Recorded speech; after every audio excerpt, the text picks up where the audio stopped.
Bonjour, voici une vidéo qui vous montrera comment traduire du français à l'algèbre. Il y a un truc pour vous aider, c'est de lire la phrase à l'envers, de la fin au début. Alors par exemple, si on regarde cette phrase-là, le double du carré de x, on commence par lire la phrase à l'envers. On voit qu'il y a x qui est écrit, c'est la première donnée importante. Donc, on écrit aussi à l'envers. Je commence avec x. Ensuite, on nous dit le double du carré de x. Le carré de x, qu'est-ce que c'est? Ben, c'est l'exposant 2. Voilà le carré de x. Ensuite, on a le mot double. Qu'est-ce que ça veut dire double? Ça veut dire multiplier par 2. Et on se retrouve avec le double du carré de x.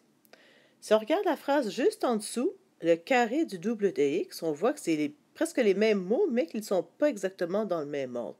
Mais ça change tout. Si on commence avec la fin de la phrase, on commence avec x. Ensuite, le double de x.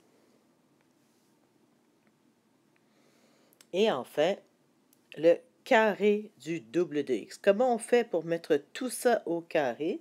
Ben, ça va prendre des parenthèses. Le carré du double de x. Alors, voyez-vous, on a presque la même phrase, mais ça ne donne pas tout à fait la même chose quand on traduit. Et c'est pour ça que c'est important de s'aider en lisant la phrase de la fin au début.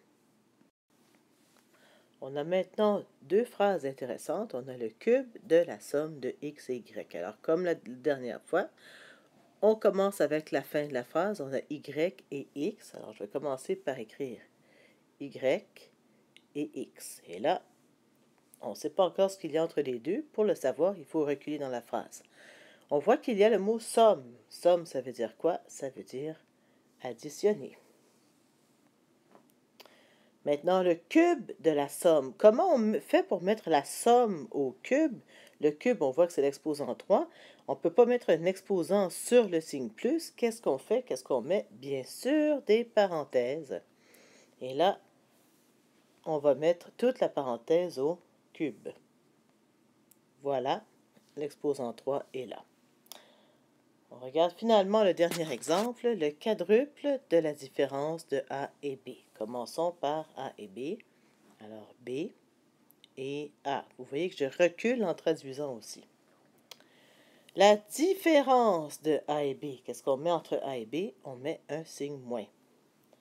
Ensuite, le quadruple de la différence de A et B. Comment on fait pour multiplier par 4, parce que le quadruple, ça veut dire multiplier par 4, cette soustraction, ben oui, encore des parenthèses. Et ensuite, on peut multiplier toute la parenthèse par 4. Alors voilà le quadruple de la différence de A et B. Vous voyez comme c'est simple quand on traduit en commençant par la fin. Il ne vous reste plus qu'à essayer par vous-même. Et voilà!